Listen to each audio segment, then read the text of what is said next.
हो हो नक्की. थँक्यू. थँक्स. थँक्यू.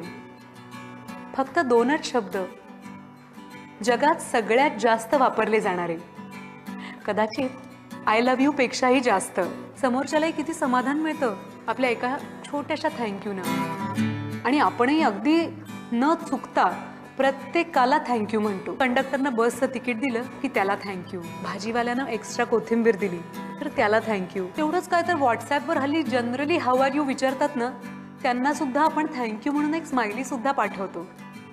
आणि आजच्या फॅशनेबल युगात एक साधी शिंक आली तर ब्लेस यू असं म्हणणाऱ्याला सुद्धा आपण अदबीनं थँक्यू म्हणतो. आपण किती सभ्य आणि सुसंस्कृत झालोय ना. छानच आहे, फारच छान. पण काही माणसांना, काही जवळच्या माणसांना आपण या थँक्यूच्या यादीत का घेत नाही बरं?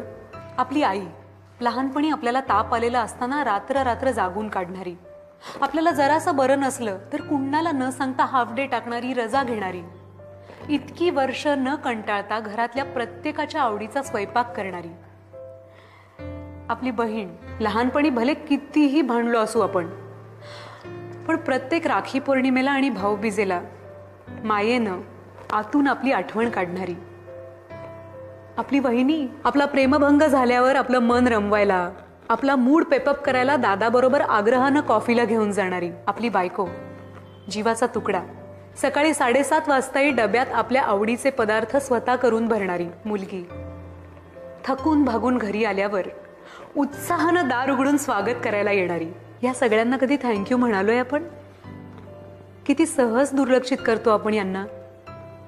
का? ह्या माणसांना नात्यांची लेबलं चिकटली आहेत म्हणून.